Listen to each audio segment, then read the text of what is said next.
Students, welcome back. Numericals की ये जो सीरीज़ है जिसमें हम आर रघु एंड गुप्ता के इम्पोर्टेंट न्यूमेरिकल्स हैं उनको डिस्कस कर रहे हैं। आज के इस सेशन में हम हाईवे इंजीनियरिंग के न्यूमेरिकल्स को डिस्कस करेंगे। तो स्टार्ट करते हैं। क्वेश्चन नंबर फर्स्ट में पूछा है कि इक्विलिब्रियम सुपर एलिवेशन जो होगा वो किससे रिप्रेजेंट किया जाता है। तो बेसिकली हमारे पास ये इक्वेशन होती है, ये आपको हमेशा याद होना चाहिए। E यहाँ पर सुपर एलिवेशन है, F फ्रिक्शन फैक्टर है, this will be equal to V square upon GR। Equilibrium super elevation मतलब हम फ्रिक्शन को कंसीडर नहीं कर रहे हैं। इसके क्वेश्चंस दो टाइप से पूछे जाते हैं। इक्विलिब्रियम सुपर एलिवेशन भी बोला जा सकता है और ये भी बोला जा सकता है कि दोनों टायर्स पे प्रेशर है वो सेम रहे। तो इसके लिए रिक्वायर्ड सुपर एलिवेशन क्या होगा। तो यहाँ पे F को हम 0 कर देते हैं तो V E इक्वल आ जाता है V स्क्वायर अपॉन GR के। अब ये तो है जब हम स्टैंडर्ड डायमेंशंस लें, स्टैंडर्ड यूनिट्स में हम वैल्यू रखें V, G और R की। बट जनरली हमारे पास R तो होता है मीटर में, V होता है किलोमीटर पर आवर में। तो हम इस फॉर्मूले को थोड़ा सा मॉडिफाई कर लेते हैं कि V अगर किलोमीटर पर आवर में हुआ, G की अगर हमने वैल्यू रख दी तो ये फॉर्मूला क्या बनेगा। उस केस में ये फॉर्मूला हमारा आता है V स्क्वायर अपॉन 127R। अब यहाँ पर एक और इम्पोर्टेंट चीज आपको ध्यान रखनी है कि काफी बार क्या होता है कि मिक्स्ड ट्रैफिक कंडीशंस के लिए हम V की वैल्यू 0.75 भी रख देते हैं। मिक्स्ड ट्रैफिक यानी हमने फास्ट जो डिजाइन स्पीड थी उसके लिए सुपर एलिवेशन दे दिया, बट काफी सारे व्हीकल्स हैं जो उससे स्लो रेट पे चल रहे हैं और उनके लिए वो सुपर एलिवेशन डिस्कम्फर्ट क्रिएट करता है। तो यहाँ पर हम क्या करते हैं, जो डिजाइन स्पीड है उसका 0.75 टाइम्स जो वेलोसिटी है 0.75 v, उसके लिए हम डिजाइन करते हैं, जो सुपर एलिवेशन कैलकुलेट करते हैं वो। और उस केस में हमारा ये फॉर्मूला मॉडिफाइड होकर आता है V स्क्वायर अपॉन 225R। यहाँ पे आपको ध्यान रखना है ये वाला फॉर्मूला भी, ये वाला फॉर्मूला भी, क्योंकि काफी बार न्यूमेरिकल्स आते हैं और एग्जाम में टाइम की कमी और इसके कारण ये फॉर्मूले इंपॉर्टेंट हो जाते हैं। तो मैं तो ये एडवाइस करूंगी कि ये फॉर्मूले जो किलोमीटर पर आवर वाले हैं, हाईवे के सब्जेक्ट में आप सारे फॉर्मूले मैक्सिमम जितने हो सकते हैं याद रखें। सेकंड में दिया है कि अगर डिजाइन स्पीड है वो 110 किलोमीटर पर आवर है तो एब्सोल्यूट मिनिमम रेडियस क्या होगी। पिछले क्वेश्चन में हमने ये फॉर्मूला देखा था कि ये इक्वल होता है V स्क्वायर अपॉन GR के। अब यहाँ पर E सुपर एलिवेशन है, F फ्रिक्शन फैक्टर है। F की वैल्यू अगर क्वेश्चंस में कुछ नहीं दी गई है तो आप याद रखोगे 0.15 होता है और E सुपर एलिवेशन है। तो जैसे जैसे हम सुपर एलिवेशन इंक्रीज करेंगे हम और ज्यादा वेलोसिटी से किसी कर्व पे ट्रेवल कर सकते हैं। जब कर्व को बनाया गया है, रोड को बनाया गया है, तो उस केस में कोरस्पॉन्डिंग डिजाइन स्पीड, कोरस्पॉन्डिंग जो R है कर्व की रेडियस, उसके कोरस्पॉन्डिंग हम एक सुपर एलिवेशन कैलकुलेट करते हैं। अब ऐसा नहीं है कि हम E की वैल्यू कितनी भी कर दें, E पर भी लिमिटेशन है, क्योंकि अगर आपको समझ आ रहा होगा कि अगर इस तरीके से बहुत ही ज्यादा सुपर एलिवेशन दे दिया है तो व्हीकल ओवरटर्न भी कर सकते हैं, सेफ नहीं रहेगा, वो कंफर्टेबल भी नहीं रहेगा। तो इसलिए इसकी अपर लिमिट नॉर्मल कंडीशंस के लिए डिफाइंड है 7%। F की होती है मैक्सिमम जाती है 0.15 तक। फ्रिक्शन ऐसा फोर्स है जो खुद को बैलेंस करता है, जितना रिक्वायर्ड होगा उतना वो रहेगा। कुछ नहीं दिया है तो 0.15 आपको याद रखना है। अब ये मैक्सिमम लिमिट हो गई, F की भी हमने मैक्सिमम वैल्यू ले ली, तो इसके कॉरस्पॉन्डिंग एक पर्टिकुलर स्पीड के लिए एक मिनिमम रेडियस होगी कि हम इससे ज्यादा रेडियस, इससे कम रेडियस का हम कर्व नहीं प्रोवाइड कर सकते। अब यहाँ पे बोला है एब्सोल्यूट मिनिमम रेडियस, तो यहाँ पर तो इस क्वेश्चन में इतनी इंपॉर्टेंस नहीं है इस टर्म की, बट इन जनरल अगर कोई क्वेश्चन पूछा जाता है तो एक तो रूलिंग मिनिमम रेडियस होता है, एक एब्सोल्यूट मिनिमम रेडियस होता है।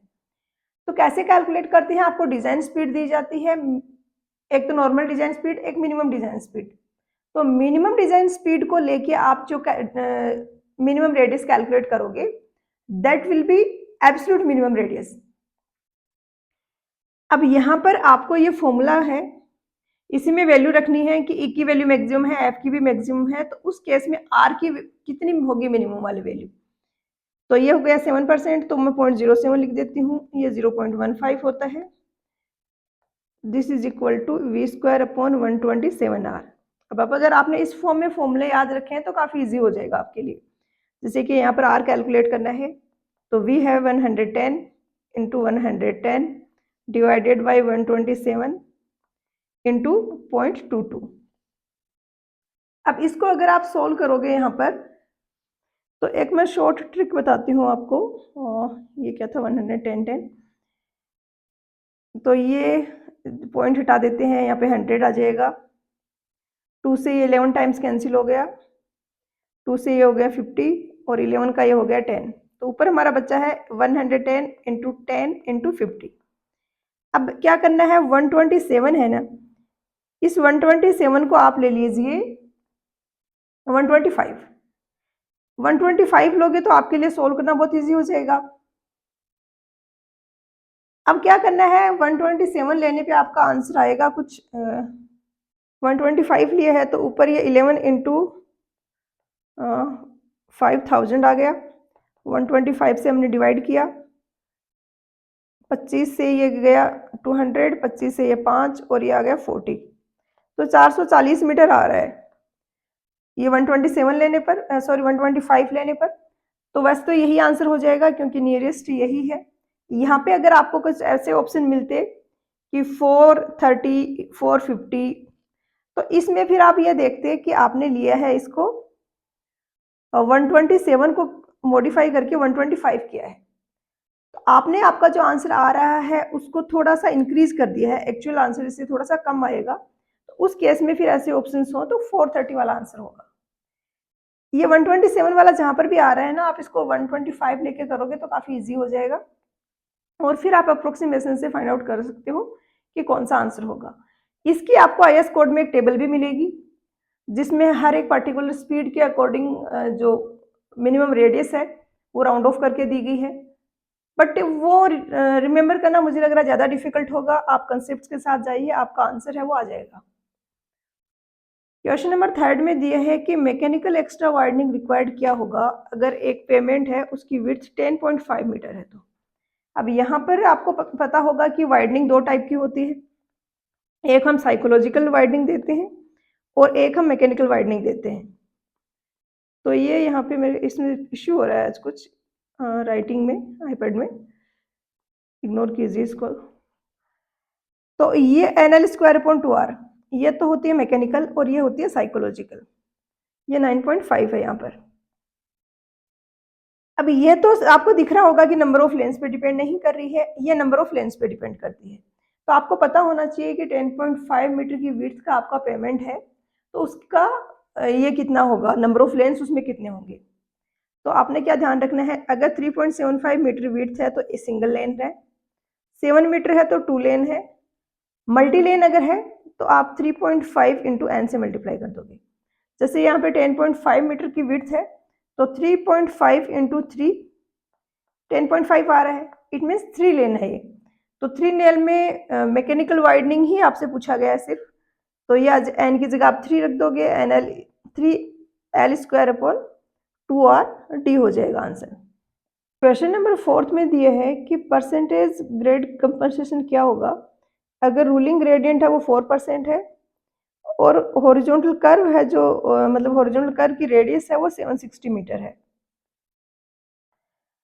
तो यहाँ पर आपको पहले तो पता होना चाहिए कि रूलिंग ग्रेडियंट क्या होता है और ग्रेड कंपनसेशन क्या होता है। डिपेंडिंग ऑन अपॉन टेरेन, कौन से टाइप का टेरेन है, प्लेन है, हिली है, उस केस के बेसिस पे एक ग्रेडियंट डिफाइंड है कि वर्टिकल जो स्लोप है जो अलाउड है वो इतना है, वो रूलिंग ग्रेडियंट है जो नॉर्मल कंडीशंस के लिए है। अब इसी के साथ में अगर हॉरिजॉन्टल कर्व भी आ गया, जैसे कि आप इस तरीके से एक हिल की तरफ जा रहे हो इस तरीके से चढ़ाई पे, और इसी के साथ हॉरिजॉन्टल कर्व भी आ गया है, तो जो रूलिंग ग्रेडियंट है, जो अलाउेबल ग्रेडियंट है, उसको हम कुछ अमाउंट से रिड्यूस कर देते हैं और इसको बोला जाता है ग्रेड कंपनसेशन, क्योंकि व्हीकल को अब हॉरिजॉन्टल कर्व को भी ट्रेवल करना है और उसी के साथ में चढ़ाई भी चढ़ना है। तो जो चढ़ाई का स्लोप था उसको हम रिड्यूस कर देते हैं, जो अलाउेबल था उसको। अब यहाँ पर 2-3 इंपॉर्टेंट चीजें हैं और ये बहुत अच्छा टॉपिक है, इस पे बहुत अच्छे अच्छे क्वेश्चंस बनते हैं, पूछे जाते हैं एग्जाम्स में।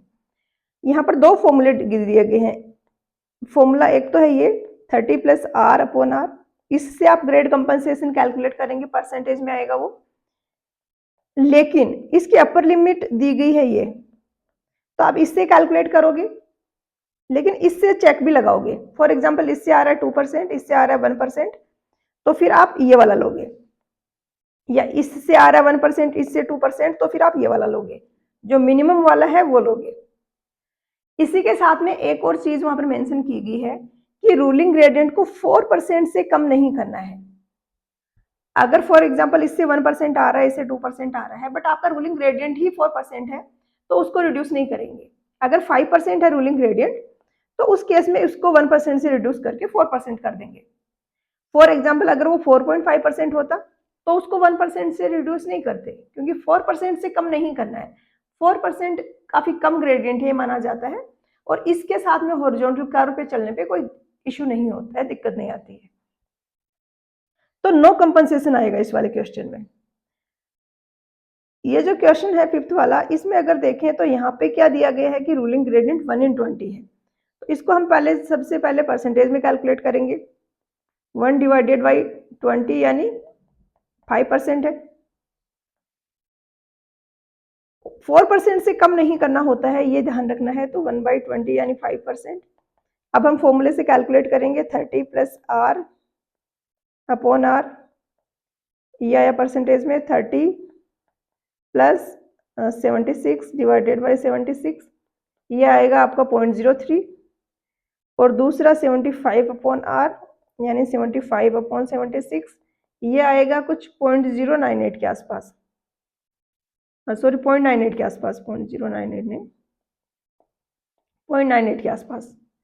तो 5% है, इसको हम राउंड ऑफ करके अगर 1% ले लेते हैं, तो हम 5% को 1% से रिड्यूस करके 4% करेंगे, बी आएगा आंसर। क्वेश्चन नंबर 6 है, इसमें दिया है कि डिजाइन स्पीड v है वो km/h में है, डेविएशन एंगल n है वो रेडियस में है, तो total length of valley curve क्या होगा। अब यहाँ पे फॉर्मूला है कुछ जो कि आपको याद रखना है, देन उसको यहाँ पर यूनिट्स में कन्वर्जन किया है। जो फॉर्मूला है उसकी यूनिट्स कन्वर्ट की गई हैं। स्टैंडर्ड फॉर्मूला तो आपका ये है, L = 2NV³/c, और इसका पावर है 1/2। ये लेंथ ऑफ वैली कर्व का फॉर्मूला है। इसका भी डेरिवेशन है, बट आई थिंक आपके एग्जाम पॉइंट ऑफ व्यू से इंपॉर्टेंट नहीं है, आप डायरेक्टली फॉर्मूले हैं वो याद रखें। अभी यहाँ पर LS को आप इस तरीके से लिख सकते हो, अगर आपका v km/h में है तो आपको उसको कन्वर्ट करके मीटर/सेकंड में करना पड़ेगा। तो क्या होगा, v km/h में है तो इसको आप करोगे 1000 डिवाइडेड बाई 3600, तो ये आपका आ जाएगा मीटर/सेकंड में। तो अब इसको आप रख सकते हो कैपिटल V, इसको आपको करना है v अपॉन 3.6, तो यहाँ पे 2 आ जाएगा एज इट इज बाहर, और n की जगह आप रखोगे एंगल ऑफ डेविएशन, एंगल है n, तो इसको n ही रखेंगे। v की जगह लिखेंगे v अपॉन 3.6, इसका क्यूब आ रहा है। c है, ये allowable rate of change of centrifugal acceleration है। जो हमने पढ़ा है पहले कि सुपर एलिवेशन हम देते हैं तो सेंट्रीफ्यूगल फोर्स के लिए ही देते हैं। अब सुपर एलिवेशन ऐसे नहीं होता कि फ्लैट रोड चल रही है और एकदम से आपने इस तरीके से सुपर एलिवेशन दे दिया कि पहले तो ये रोड थी और सडनली आपने ये दे दिया। इसमें क्या होता है, पहले रोड ऐसे है, फिर थोड़ा सा सुपर एलिवेशन देंगे, फिर थोड़ी आगे जाके थोड़ा और देंगे, फिर आगे जाके और देंगे। इस तरीके से हम ग्रेजुअली इंट्रोड्यूस करते हैं सेंट्रीफ्यूगल एक्सीलरेशन है उसको। और ये जो काम होता है ये होता है ट्रांजिशन कर्व में। ट्रांजिशन कर्व का एक पर्पज है कि वो ग्रेजुअली इंट्रोड्यूस कर दे सेंट्रीफ्यूगल एक्सीलरेशन को। अब यहाँ पर आपको ये वैल्यू याद रखनी है कि ये 0.6 लेते हैं, तो इसकी जगह आप 0.6 लिखोगे सी की जगह, और फिर आप इसको सोल्व करोगे तो ये आ जाएगा बी। हालांकि आप इसको डायरेक्टली भी याद रख सकते हो, क्योंकि ये क्वेश्चन गुप्ता एंड गुप्ता में पूछा गया है, ये आपके एग्जाम के लिए इंपॉर्टेंट हो जाता है। और ऐसे कुछ कुछ क्वेश्चंस हैं जिनमें से कैलकुलेशन वाला पोर्शन है वो काफी टफ है। जैसे यहाँ पर आप 3.6 इंटू 3.6 करोगे, फिर 3.6 डिवाइडेड बाई 0.6, देन इसका पावर 1/2 करोगे, तो डायरेक्टली याद रख लो तो भी कोई दिक्कत नहीं है, इजी रहेगा, टाइम बचेगा। क्वेश्चन नंबर 7 में दिया गया है कि एक असेंडिंग ग्रेडियंट है जो कि मीट कर रहा है और डिसेंडिंग ग्रेडियंट को। लेंथ ऑफ सबमिट कर्व क्या होगा? स्टॉपिंग साइड डिस्टेंस अगर 80 मीटर है। एक असेंडिंग ग्रेडियंट डिसेंडिंग ग्रेडियंट को मीट कर सकता है, अगेन असेंडिंग ग्रेडियंट आ सकता है, हॉरिजॉन्टल आ सकती है लाइन। तो यहाँ पे एक फॉर्मूला है जो हर जगह लगेगा, आपका सबमिट कर्व में भी लगेगा, वैली कर्व में भी लगेगा। सबमिट कर्व में आपका स्लोप पॉजिटिव आएगा, जो टोटल लाइन आएगा वो, और जो वैली कर्व है उसमें नेगेटिव आएगा। ये फॉर्मूला आपको याद रखना है, n1 माइनस n2। यहाँ पे असेंडिंग को हम पॉजिटिव लेंगे, डिसेंडिंग को नेगेटिव लेंगे। अब असेंडिंग ग्रेडियंट है 1/50, डिसेंडिंग 1/50, तो n1 हो गया 1/50 माइनस n2। अब डिसेंडिंग है तो इसको आप नेगेटिव लोगे, तो माइनस 1/50, तो ये आ गया 1/50 प्लस 1/50, और ये आपका हर जगह एप्लीकेबल होगा ये फॉर्मूला। तो ये आपका आ जाएगा यहाँ पर 2/50।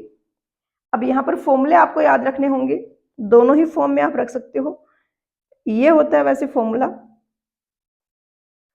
प्लस √2h इसका स्क्वायर। कैपिटल एच यहाँ पर जो ड्राइवर का आई लेवल है उसकी रोड सरफेस से हाइट है, और स्मॉल एच है जो ऑब्स्ट्रक्शन है उसकी रोड सरफेस से हाइट है। अब इनकी स्टैंडर्ड दिया गया है बुक्स में, वो वैल्यूज अगर हम इसमें रखेंगे तो ये फॉर्मूला हमारा मॉडिफाई होके आ जाता है, ये वाला। डायरेक्टली एग्जाम में पूछा जा सकता है तो आपको ये वाला भी याद रखना है, बट न्यूमेरिकल सॉल्व करना है तो ये वाला याद रखना पड़ेगा। यहाँ पे अगर आप वैल्यूज रखोगे इनकी, ये वैल्यू में बता देती हूँ। कैपिटल एच जो मैंने बताया अभी, आई लेवल की हाइट है ड्राइवर की, वो 1.2 मीटर होती है, और स्मॉल एच है ये 0.15 मीटर लिया जाता है आई थिंक। अब यहाँ पर आप इसमें वैल्यूज रखोगे, एन की वैल्यू आ जाएगी 2/50, एस आपका है 80 इंटू 80 डिवाइडेड बाई 4.4। यहाँ पर अब क्या है, दो फॉर्मूले हैं। क्वेश्चन में कुछ मिस्टेक है, इसने दोनों फॉर्मूले को कंसीडर नहीं किया है उस पॉइंट को। इससे आप निकालोगे तो आपका आंसर ये आएगा 58.18, जिसको राउंड ऑफ करके आप 60 मीटर बोल सकते हो। अब क्या दिया गया है कि अगर एल एस एस डी से, एल मतलब एल बड़ा है अगर एस एस डी से, तब तो यही कैलकुलेट करेंगे। बट इन केस अगर ऐसी वैल्यू आती है जो यहाँ पर आ रही है हमारे पास कि एल है वो स्मॉलर है, एस एस डी है वो बड़ा है, तो उस केस में twice of S S D से हम ये घटाएंगे 4.4/n। ये मूला फॉर्मूला एप्लीकेबल होगा। अब पहले पता कैसे चलेगा, तो पहले तो आप सिंपली ये फॉर्मूला लगा के कैलकुलेट करोगे, बट अब आपको दिख रहा है 60 मीटर छोटा है, एसएसडी आपका 80 मीटर है, ये बड़ा है, तो इस वाले फॉर्मूले से कैलकुलेट करोगे, और इस वाले फॉर्मूले से कैलकुलेट करने पर 50 मीटर आंसर आ रहा है, जो कि आंसर की में कहीं है नहीं। तो नियरेस्ट जो आंसर है वो 60 मीटर है, तो इसको करेक्ट माना गया है।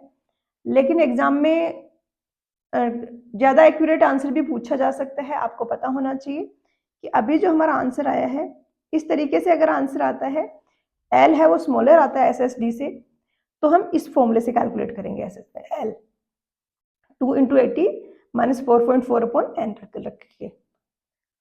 क्वेश्चन नंबर 8 में दिया है कि average centre to centre spacing है व्हीकल्स की वो 20 मीटर है। बेसिक कैपेसिटी क्या होगा ट्रैफिक लेन की, जिसकी स्पीड है, जिस पर जो व्हीकल्स ट्रेवल कर रहे हैं उनकी स्पीड है वो 50 किलोमीटर पर आवर है। तो ये क्वेश्चन ऐसे क्वेश्चन है, बहुत ही सिंपल है, इनमें आपको बहुत ज़्यादा कुछ फॉर्मूला वगैरह रटने की जरूरत नहीं पड़ती, सिंपल बेसिक मैथमेटिक्स लगानी है। कैपेसिटी क्या होता है, किसी पर्टिकुलर पॉइंट पर आप ऑब्जर्व कर रहे हो, कितने maximum number of vehicles per unit time वहां से पास हो सकते हैं, वो होता है capacity, maximum capacity, basic capacity. अब यहाँ पर ये जनरली डिफाइंड होता है व्हीकल्स पर आवर में। अब जैसे कि ये कोई पॉइंट है, यहाँ से आप ऑब्जर्व कर रहे हो, तो 1 घंटे में कितने व्हीकल्स पास हो सकते हैं। आपके व्हीकल्स की centre to centre distance 20 metre है।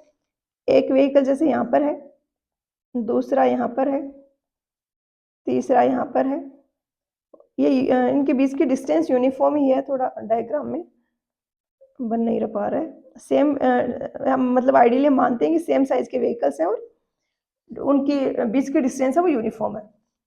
अब हमें ये दिया गया कि ये डिस्टेंस 20 मीटर है, ये डिस्टेंस 20 मीटर है, मतलब हर एक 20 मीटर पे यहाँ से अगर हम चलते हैं, हर एक 20 मीटर पे एक व्हीकल मिलेगा हमें।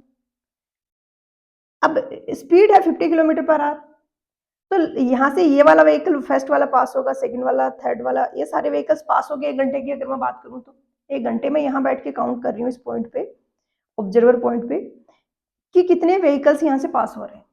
लास्ट टू लास्ट व्हीकल्स कौन सा पास होगा यहाँ से, जो यहाँ से 50 किलोमीटर की डिस्टेंस पे है। क्यों होगा वो? क्योंकि यहाँ पर स्पीड दी गई है 50 किलोमीटर पर आवर। तो यहाँ से 50 किलोमीटर डिस्टेंस पे जो व्हीकल है वो 1 घंटा बाद यहाँ पहुंचेगा, तब तक इससे आगे सारे व्हीकल्स हैं वो पास हो चुके होंगे, पीछे जो रह रहे हैं वो नहीं क्रॉस कर पाएंगे। तो हम अगर ये निकालेंगे 50 किलोमीटर की डिस्टेंस में कितने व्हीकल्स हैं, तो हम बता सकते हैं कि इसकी कैपेसिटी है वो इतना व्हीकल पर आवर होगी। अब centre to centre spacing 20 metre है, हर 20 मीटर पे एक व्हीकल मिल रहा है आपको, तो 50 किलोमीटर को हमने मीटर में कन्वर्ट कर दिया और हम इसको डिवाइड कर देंगे 20 से, क्योंकि 20 मीटर पे एक व्हीकल मिल रहा है। तो 50 इंटू 1000 डिवाइडेड बाई 20, ये आ गया 00, ये आ गया 50, 2500, मतलब 2500 व्हीकल्स पर आवर यहाँ से पास होंगे। ए होगा आंसर। क्वेश्चन नंबर 9 में दिया है कि स्टॉपिंग डिस्टेंस है वो 18 मीटर है और एवरेज लेंथ है व्हीकल की वो 6 मीटर है, तो थ्योरेटिकल मैक्सिमम कैपेसिटी क्या होगी? पिछले क्वेश्चन में क्या बोला था इसने, इसको बेसिक कैपेसिटी भी यही होता है और मैक्सिमम कैपेसिटी भी यही होता है जो हमने पिछले क्वेश्चन में निकाला।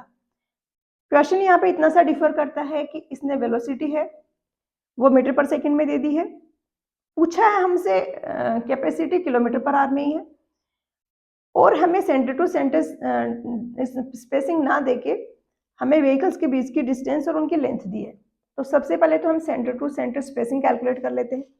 जैसे ये एक व्हीकल यहाँ पर है, एक व्हीकल यहाँ पर है, अब क्या है, ये डिस्टेंस तो है 18 मीटर। 18 मीटर कैसे हुई? 18 मीटर आपको डिस्टेंस व्हीकल को स्टॉप करने के लिए चाहिए, तो आप यहाँ पे रुके हुए नहीं हो, चल रहे हो कंटिन्यूअसली, तो आप सामने वाले व्हीकल से 18 मीटर की गैप तो बना के रखोगे, क्योंकि आपको रुकने के लिए 18 मीटर डिस्टेंस मिनिमम चाहिए। तो ये 18 मीटर हो गई, ये लेंथ है 6 मीटर और ये भी है 6 मीटर, यूनिफॉर्म लेंथ के व्हीकल्स लेते हैं। तो अब 3 मीटर इधर से ऐड करेंगे, 3 मीटर इधर से ऐड करेंगे, सेंटर टू सेंटर की डिस्टेंस कैलकुलेट कर रहे हैं। तो 18 प्लस 6 24 मीटर, 24 मीटर यहाँ पर आपके पास आ गया है centre to centre spacing. Velocity 10 metre per second है, इसको हम किलोमीटर पर आवर में कैलकुलेट कर लेते हैं। तो 10 इंटू 1000 डिवाइड कर दिया हमने 1000 से मीटर को किलोमीटर में कन्वर्ट करने के लिए, और नीचे आ रहा है सेकंड, तो सेकंड को कन्वर्ट करने के लिए 3600 से डिवाइड करते हैं। तो ये हो जाएगा 10 इंटू 3600 डिवाइडेड बाई 1000, ये कैंसिल हो गया, ये कैंसिल हो गया, 36 आ जाएगा, मतलब 36 किलोमीटर पर आवर की स्पीड है व्हीकल की। तो पिछले क्वेश्चन में जैसे हमने देखा था कि 50 किलोमीटर पे जो व्हीकल है वो लास्ट व्हीकल हो जाएगा जो क्रॉस करेगा, ऐसे ही यहाँ पर 36 किलोमीटर पर की डिस्टेंस पे ऑब्जर्वर से जो व्हीकल है यहाँ पर वो लास्ट व्हीकल होगा जो कि पास करेगा 1 घंटे में। तो 36 किलोमीटर में कितने व्हीकल आ जाएंगे हमारे? 36 इंटू 1000 डिवाइडेड बाई 24, 3, एक मिनट, 36 है ना, तो 3 से करते हैं कैंसिल, ये 12 आएगा और ये 8 आ जाएगा। इसको आप फर्दर कैलकुलेट करोगे तो इसका आंसर आएगा आई थिंक 1500, सॉरी 1800 आएगा, 1500 ही आएगा। कर सकते हो आप कैलकुलेट, 4 से कर लेते हैं हम, 4 से 2 हो गया, ये 250 और ये हो गया 6 से करना है, तो 1500 व्हीकल्स पर आ रहेंगे, ए आएगा आंसर। क्वेश्चन नंबर 10 काफ़ी इजी है, लेकिन अगेन जिसने गुप्ता एंड गुप्ता से क्वेश्चंस प्रैक्टिस नहीं किए हैं उसके लिए टफ होगा, क्योंकि ये क्वेश्चन उतने बेसिक और कंसेप्चुअल नहीं है। अभी बेसिक कैपेसिटी वाले क्वेश्चन हमने करे, वो कंसेप्चुअल क्वेश्चन है, इंपॉर्टेंट है, वो सबने किया होता है, बट ये छोटे मोटे फॉर्मूले जनरली कोई याद नहीं रखता है। अब यहाँ पर कुछ नहीं करना है, आपको फॉर्मूला होता है 20 माइनस लॉस इन ग्राम, जो ग्राम में लॉस हुआ है, डिवाइडेड बाई 3। तो डोरी एब्रेशन टेस्ट में लॉस हुआ है 21 ग्राम का, लॉस क्या होता है, इसमें हम सैंपल लेते हैं, उसमें लोडिंग करते हैं, उसमें बॉल्स डालते हैं स्टील के और रोटेट करते हैं, और उसके बाद उसको एक स्टैंडर्ड सीव से पास कराते हैं। जो बिल्कुल ब्रेक हो चुके हैं, बहुत ही छोटे साइज के पार्टिकल्स हैं, उनको हटा देते हैं, उसी को लॉस बोलते हैं हम। इनिशियली एग्रीगेट्स का इतना वेट था, अभी कम होके इतना हो गया। कम क्यों हो गया? क्योंकि कुछ कुछ बहुत छोटे छोटे पार्टिकल्स हो गए हैं अब, जिनको हमने हटा दिया है। तो 20 माइनस 21/3 7, तो ये आ जाएगा 13, बी होगा आंसर। क्वेश्चन नंबर 11 में दिए है कि ग्रुप इंडेक्स है सॉइल के लिए, वो क्या होगा अगर कोई सॉइल है उसकी लिक्विड लिमिट 40% है, प्लास्टिसिटी इंडेक्स 10% है, और 75 माइक्रोन की सीव से जो पास हो रहे हैं वो परसेंटेज है 35। तो सबसे पहले तो आपको ये फॉर्मूला पता होना चाहिए। काफ़ी सारे स्टूडेंट्स को फॉर्मूला लेंदी लगता है और स्किप कर देते हैं, तो मैंने ऊपर आई बटन में लिंक दिया है एक शॉर्ट वीडियो का, जो मैंने बनाया है कि कैसे आप इजीली इस फॉर्मूला को याद रख सकते हैं। अब ये फॉर्मूला अगर आपको याद है, आपको पता होगा ए है, ये जो परसेंटेज पासिंग 75 माइक्रोन है -35 है, इसकी अपर लिमिट भी डिफाइंड है यहाँ पर, 40 से ज़्यादा ये नहीं होना चाहिए। फॉर एग्जाम्पल अगर ये 80 आ रहा है तो 80 माइनस 35 ये आपका आ रहा है 55, तो ए की वैल्यू आप 55 ना लेके 40 लेंगे। बी है 50 पी -15, सी है लिक्विड लिमिट -40, और डी है प्लास्टिसिटी इंडेक्स -10। इनकी भी अपर लिमिट डिफाइंड है, ये 0 to 20 है और ये 0 to 20 है, मतलब मिनिमम 0 होगा, मैक्सिमम 20 होगा। अब यहाँ पर तो क्या हो रहा है कि इसमें काफी सारी टर्म्स जीरो ही हो रही हैं, इसलिए आपका ग्रुप इंडेक्स है वो 0 आ रहा है। बाकी काफी जगह आपसे ग्रुप इंडेक्स की वैल्यू भी पूछी जाती है, और काफी ऐसे क्वेश्चंस भी होते हैं जिनमें आपको ग्रुप इंडेक्स कैलकुलेट करके उसके बेसिस पे एग्रीगेट्स की क्वालिटी डिफाइन करनी है। तो आपको वो भी पता होना चाहिए, अगर 0 से 1 है ग्रुप इंडेक्स की वैल्यू तो गुड क्वालिटी का एग्रीगेट है, 2 to 4 है तो फेयर है, 5 to 9 है तो पुअर है, और 10 to 20 है तो वेरी पुअर है। तो ये टेबल भी याद होनी चाहिए, ये फॉर्मूला भी याद होना चाहिए। अब यहाँ पे 75 माइक्रोन से पास होने वाला 35% है, तो आपका ए हो गया 0, बी आपका आएगा 35 माइनस 15, 20 आ गया, अपर लिमिट के अंदर है तो 20 ही ले लेंगे। सी आपका आ गया लिक्विड लिमिट 40% है और -40, तो 0 आ गया। प्लास्टिसिटी इंडेक्स 10 है तो 10 माइनस 10, ये भी 0 आ गया। तो आपका क्या हो रहा है, ए 0 हो रहा है, ये टर्म 0 हो गई। बी की कुछ वैल्यू आ रही है लेकिन डी तो यहाँ पर 0 हो रहा है, तो ये टर्म भी 0 हो गई। ए और सी 0 है तो ये टर्म भी 0 हो गई, तो ए आ जाएगा आंसर। क्वेश्चन नंबर 12 में दिया है कि रिजिडिटी फैक्टर क्या होगा अगर टायर प्रेशर है वो ग्रेटर देन 7 kg/cm² है। तो रिजिडिटी फैक्टर है, ये पेमेंट में हम डिजाइन में यूज करते हैं टर्म। ये रेशियो होता है कॉन्टेक्ट टायर प्रेशर, ऊपर आता है contact tyre pressure divided by tyre pressure, divided by tyre pressure. अब अगर टायर प्रेशर 7 है, 7 kg/cm², तो इसकी वैल्यू 1 हो जाती है। और अगर 7 kg/cm² है टायर प्रेशर, तो इसकी वैल्यू 1 हो जाती है, यानी कॉन्टेक्ट टायर प्रेशर आपका 7 kg/cm² होता है, सॉरी 7 kg/cm² होता है। टायर प्रेशर की वैल्यू यहाँ पर दिया गया ग्रेटर देन 7 kg/cm² है, तो 7 को आप डिवाइड करेंगे 7 से बड़ी किसी वैल्यू से, तो आपका रिजिडिटी फैक्टर आएगा वो 1 से छोटा आएगा, रिजिडिटी फैक्टर आएगा वो 1 से छोटा आएगा। और इसी तरीके से अगर टायर प्रेशर की वैल्यू 7 से कम है, ऊपर आ रहा है 7, नीचे आ रहा है 7 से छोटी कोई वैल्यू, तो उस केस में रिजिडिटी फैक्टर आपका ग्रेटर देन 1 हो जाएगा। तो यहाँ पर आंसर आ जाएगा बी लेस देन 1।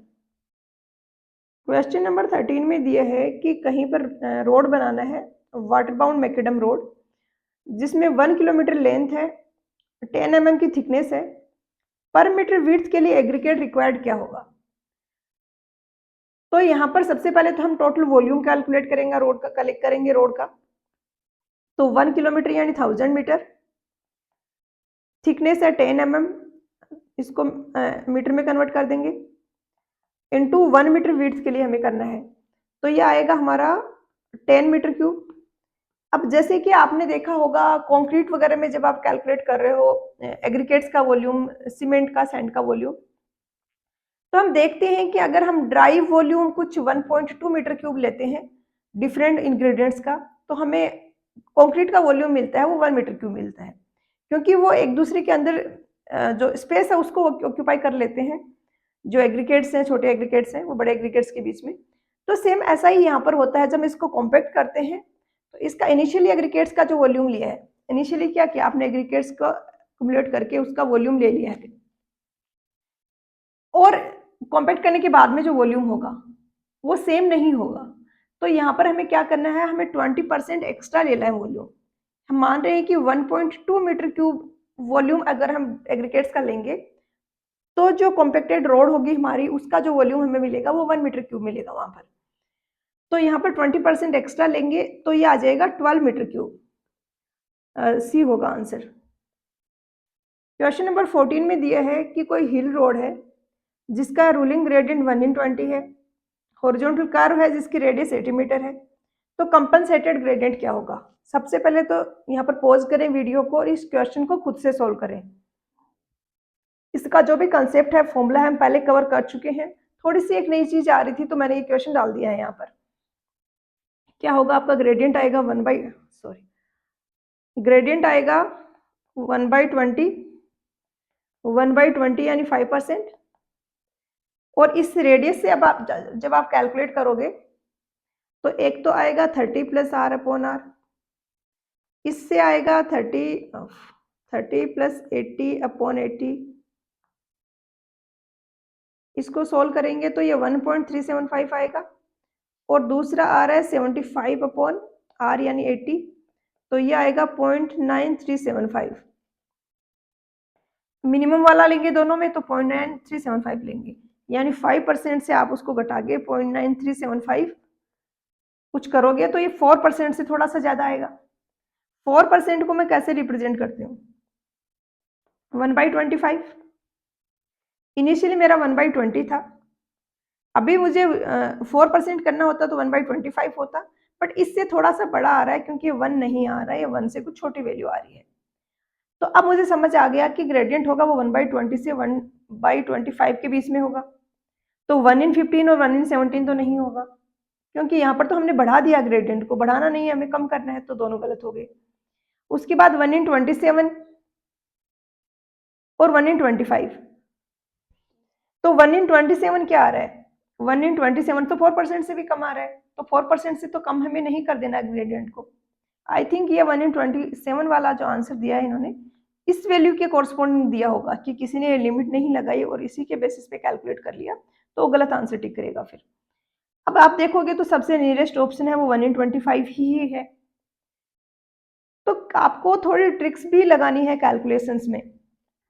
अब आप इसको एग्जैक्टली अगर कैलकुलेट करने बैठोगे फिर बाद में पता चलेगा कि नहीं, इतना रिक्वायर्ड भी नहीं था, क्योंकि इन्होंने यही ऑप्शन दे दिया आंसर में 4% वाला ही, राउंड ऑफ करके। क्वेश्चन नंबर 15 है, इसमें दिया है कि एक रोड कैम्बर है, पैराबोलिक है, इसकी इक्वेशन क्या होगी। तो क्या होता है कि आपने स्कूल टाइम में ये फॉर्मूले देखे होंगे, एक तो ये होता था, एक ये होता था। अब यहाँ पर क्या हो रहा है आपका, ऐसा है, ये अगर एक्स एक्स है, ये वाई एक्सिस है, ये पॉजिटिव एक्स है, ये माइनस है, ये पॉजिटिव है, ये माइनस है, तो आपको एक चीज दिख रही होगी कि वाई आपका हमेशा पॉजिटिव आ रहा है। तो क्या होगा, आपकी इक्वेशन है वो कौन सी होगी, आपकी इक्वेशन होगी ये वाली, ये वाला आपका पैराबोला बन रहा है। एक्स पॉजिटिव भी होगा, नेगेटिव भी होगा, पर वाई हमेशा पॉजिटिव आएगा। अब यहाँ पर इसको मैं, ए है ये कांस्टेंट है, 4 और ए को मैं एक इस तरीके से भी लिख सकती हूँ, एक नया कांस्टेंट मान लिया मैंने। अब यहाँ पर ये जो ए डेस है, काफी जगह बुक्स में आपको ए भी लिखा हुआ मिलेगा इसकी जगह, मैं आपको स्टैंडर्ड फॉर्मूले से रिलेट करने के लिए ये मैंने इक्वेशन लिखी है और ए डेस लिखा है, इसको हैं दोनों कांस्टेंट ही। तो ए डेस यहाँ पर आपको ध्यान रखना है कैसे निकालते हैं। ए डेस आपका होगा ये वाला मैग्नीट्यूड, ये वाला डिस्टेंस, जो टॉप पॉइंट है उसकी जो हाइट है वो। अब ये कैसे निकालेंगे, हम क्या करेंगे, ये स्लोप दिया गया 1/60, यानी ऐसे है कि ये 1 मीटर है तो ये 60 मीटर होगा।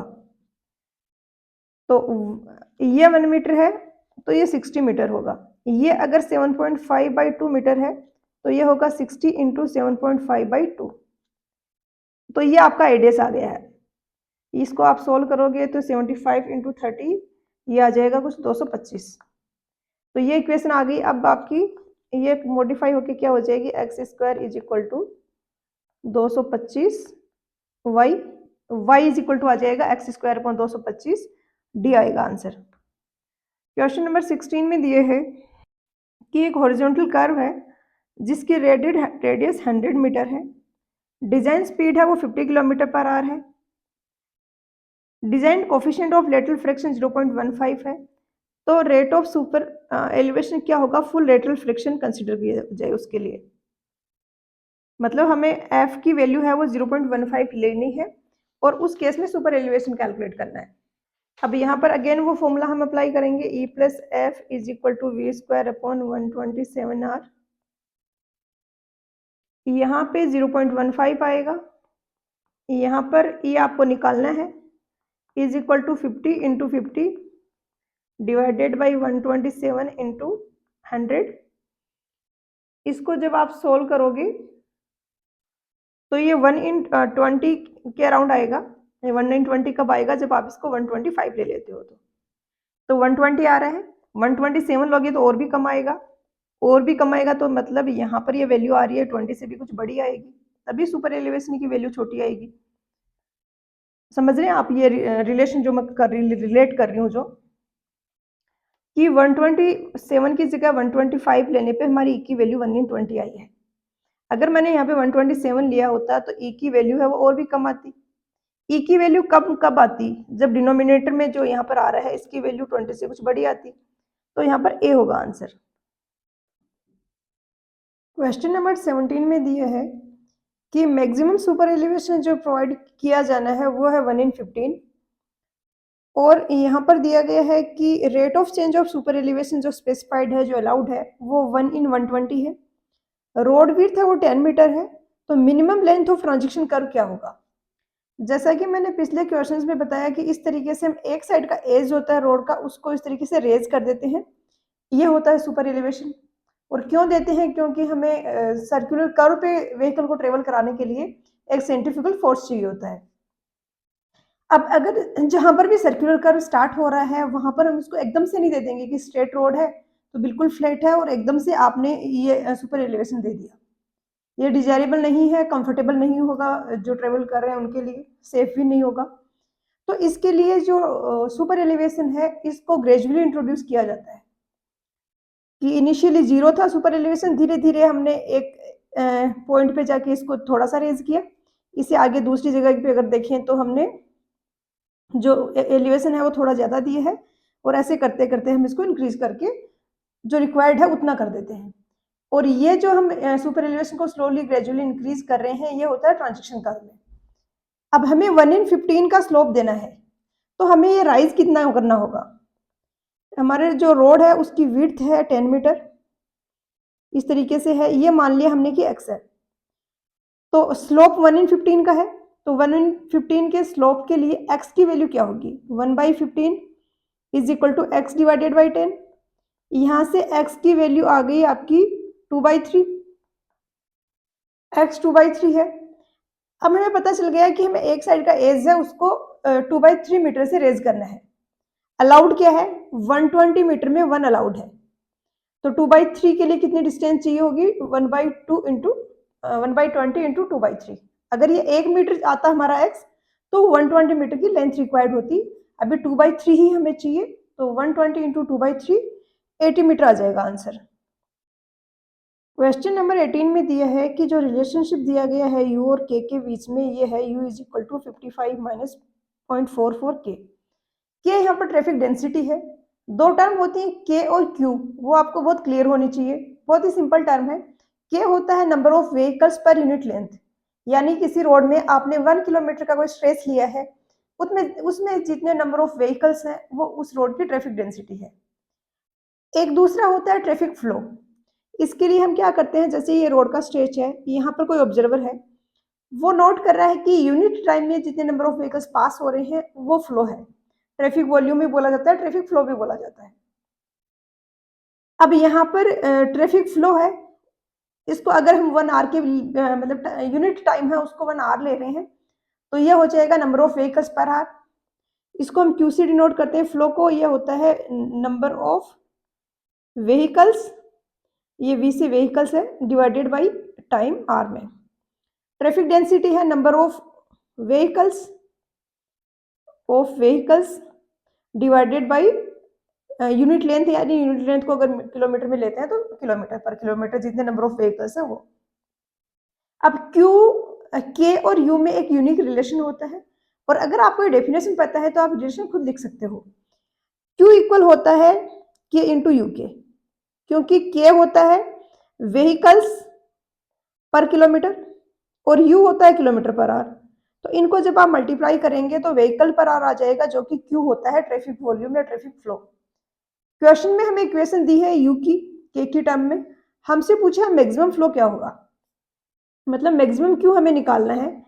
क्यू की वैल्यू जहां पर भी मैक्सिमम होगी, कोई भी फंक्शन जहां पर भी मैक्सिमम होगा उसका या मिनिमा होगा, उसका डिफरेंशिएशन वहां पर 0 होगा। तो इस इक्वेशन से मैं लिख सकती हूँ Q will be equal to K into u, u की जगह मैं ये इक्वेशन लिख देती हूँ 55 माइनस 0.44 के, 0.44 के, ये लिख दिया। अब डी क्यू बाई डी के अगर हम निकालेंगे इससे, तो उसको 0 के इक्वेट करके हम के निकाल लेंगे, वो डेंसिटी वो होगी जहां पर की फ्लो मैक्सिमम है। तो इसको आप सोल्व करोगे तो 55 के का डिफरेंशिएशन 55 आ जाएगा, माइनस 0.44 के स्क्वायर का आ जाएगा 0.44 into 2 into K, this should be equal to 0। यहाँ से के आया है 55.44 इंटू 2, ये पॉइंट को हटाने के लिए मैंने 100 से मल्टीप्लाई कर दिया ऊपर नीचे। ये 11 से 4 बार डिवाइड होगा, ये 5 बार होगा। ये आ गया है ऊपर 500 डिवाइडेड बाई 8, ये आ जाएगा 62.5। तो इस इक्वेशन में जब आप के की वैल्यू 62.5 लिखोगे इस वाली इक्वेशन में, तो आपका आंसर आ जाएगा। अब वो निकाल लेते हैं हम क्या होगा इसी इक्वेशन में। अब हमें के पता चल गया है, तो के की जगह हमने लिखा 62.5, ब्रैकेट में 55 माइनस 0.44 इंटू 62.5, 2.5, और इसको जब आप सोल्व करोगे तो ये आंसर आएगा 1718, ऑप्शन ए। क्वेश्चन नंबर 19 है, इसमें दिया है कि सेफ स्टॉपिंग साइड डिस्टेंस है वो अगर 80 मीटर है, एक फ्लैट हाईवे सेक्शन है, सेटबैक डिस्टेंस है वो 10 मीटर है, तो रेडियस ऑफ नेगोशिएबल कर्व क्या होगा, हॉरिजॉन्टल कर्व। अब यहाँ पे आपको ये पता होना चाहिए कि सेटबैक डिस्टेंस क्या होती है। जैसे कि ये कोई रोड है, स्ट्रेट लाइन में है, कोई कर्व नहीं है इसमें, तो अब यहाँ से कोई है तो उसकी विजिबिलिटी होगी आराम से। यहाँ आसपास कोई रोड से पास में कुछ भी बन रहा है वो उसकी जो विजिबिलिटी है उसको ऑब्स्ट्रक्ट नहीं करेगा। बट अगर ऐसा कोई कर्व है, ऐसा कोई रोड है, अब इसमें यहाँ पर ये है और दूसरा व्हीकल यहाँ जा रहा है या दूसरा व्हीकल यहाँ जा रहा है, तो यहाँ पर जो भी बाउंड्री के रोड के आसपास जो भी कंस्ट्रक्शन वगैरह होता है उसको कुछ डिस्टेंस पीछे कर दिया जाता है। प्लेन में दिक्कत नहीं है, कर्व में दिक्कत होती है। तो जैसे कि यहाँ पर अलाउड था प्लेन में, बट अब कर्व है तो इसको पीछे खिसका दिया जाता है थोड़ा, और ये डिस्टेंस होती है, इसको बोलते हैं सेटबैक डिस्टेंस। क्योंकि अगर यहीं पर कुछ आ गया ऑब्स्ट्रक्शन, मतलब कंस्ट्रक्शन हो गया, कुछ बड़ी सी बिल्डिंग आ गई, तो ये व्हीकल जो इसको दिख सकता था अब नहीं दिखेगा, क्योंकि लाइन ऑफ विजिबिलिटी तो ये है ना, स्ट्रेट लाइन में देखते हैं हम, कर्व में तो नहीं देखते हैं। तो ये जो डिस्टेंस होती है ये सेटबैक डिस्टेंस होती है। इसका आपको जस्ट एक सिंपल सा फॉर्मूला याद रखना है। सेटबैक डिस्टेंस और जो रेडियस है और जो एस है साइड डिस्टेंस, उनके बीच में ये रिलेशन होता है। ये फॉर्मूला आपको याद रखना है। S square upon 8m equal होता है रेडियस की। एस है साइड डिस्टेंस, तो 80 रख देंगे यहाँ पर, 80 इंटू 80 डिवाइडेड बाई 8 इंटू 10, ये 10 आ गया, ये 8 आ गया, और यहाँ से आंसर आ जाएगा 80 metre, option C. Question number 20 है, इसमें दिया है कि एक व्हीकल है, उसको स्टॉप किया गया ब्रेक लगा के, 2 सेकंड में फुली ब्रेक लगाए गए। स्किड मार्क मेजर जो मतलब विजिबल था वो 9.8 मीटर तक था, मतलब ब्रेक लगाने के बाद में व्हीकल ने 9.8 मीटर की डिस्टेंस ट्रेवल करी है। एवरेज स्किड रेजिस्टेंस कोफिशिएंट क्या होगा। तो बेसिकली जब ब्रेक लगा रहे हैं तो हम वेलोसिटी को रिड्यूस कर रहे हैं, हम रिटार्डेशन कर रहे हैं, और वहाँ पर जो रिटार्डेशन होगा उसका मैग्नीट्यूड हमें निकालना है, उससे हमें स्किड रेजिस्टेंस कोफिशिएंट मिलेगा। तो ये दो इक्वेशन है जो कि ऐसे क्वेश्चंस में काफ़ी ज़्यादा यूज होती हैं, एक तो ये वाली और एक ये वाली। ये न्यूटन्स इक्वेशन आपने पढ़ी होगी साइंस में, ज़्यादा कुछ नहीं है, इक्वेशन याद रख लेनी है अगर नहीं है तो। ऐसे यहाँ पर डिस्टेंस है, ए एक्सेलरेशन है, यू है वो इनिशियल वेलोसिटी है, वी है वो फाइनल वेलोसिटी है। यानी कोई व्हीकल यू वेलोसिटी से ट्रेवल कर रहा था, ए एक्सेलरेशन लगाया हमने एस डिस्टेंस तक, अब उसकी फाइनल वेलोसिटी हो गई है वो वी हो गई है, तो इनके बीच में ये रिलेशन होगा। इनिशियली कोई व्हीकल यू वेलोसिटी से ट्रेवल कर रहा था, उस पर ए एक्सेलरेशन अप्लाई किया गया टी सेकेंड के ड्यूरेशन तक, फाइनल वेलोसिटी होगी वो ये होगी, ये वाला रिलेशन होगा। अब आपको पता लग गया होगा कि हमें डिस्टेंस दी है, तो हम ये वाला फॉर्मूला लगाएंगे। रुक गई है गाड़ी फुली, तो वी तो जीरो हो गया है, ए की जगह हम माइनस से रखेंगे क्योंकि रिटार्डेशन हो रहा है, अभी हम एक्सीलरेट नहीं कर रहे हैं, रिटार्ड कर रहे हैं। तो v तो जीरो हो गया, is equal to u square minus 2as। एक तो ये इक्वेशन बन गई। अब दूसरा यहाँ पर हमें एक इन्फॉर्मेशन और दी है 2 सेकेंड्स, यू नहीं दिया हमें, ये दिया है कि 2 सेकेंड्स में गाड़ी है वो रुकी है, तो हम इस वाली इक्वेशन को यूज करेंगे। इस वाली इक्वेशन में क्या v तो जीरो हो रहा है, u की जगह u रखेंगे जो कि हमें निकालना है। निकालना क्यों है, क्योंकि हमें इस इक्वेशन में चाहिए। Minus a into T, T की जगह आप रखोगे 2 सेकेंड, तो यहाँ से रिलेशन आ गया u is equal to 2a, वो इस इक्वेशन में रखेंगे तो 2a का square minus 2as is equal to 0, यहाँ से आ गया 4a square is equal to 2as, और यहाँ से आपका आ जाएगा a से a कैंसिल हो गया, 2 से 2 हो गया, इधर की साइड बचेगा 2a is equal to s, और s आपको पता है 9.8 मीटर है, तो a आ जाएगा आपका 9.8 डिवाइडेड बाई 2, यानी 4.9 आ गया। अब ये क्या होता है, स्किड रेजिस्टेंस कोफिशिएंट। हमारा जो रिटार्डेशन हो रहा है उसको हम g के फ्रैक्शन में लेते हैं, जैसे g ग्रेविटेशनल एक्सेलरेशन है, दिस मल्टीप्लाई बाई म्यू, ये आपका एक्सेलरेशन जो रिटार्डेशन हो रहा है वो है ब्रेक लगाने के बाद में। g की फॉर्म में क्यों ले रहे हैं, क्योंकि जो फ्रिक्शन फोर्स होता है वो म्यू एन होता है, वो नॉर्मल फोर्स जो अपवर्ड डाउनवर्ड लग रहा है, जो नॉर्मल फोर्स डाउनवर्ड लग रहा है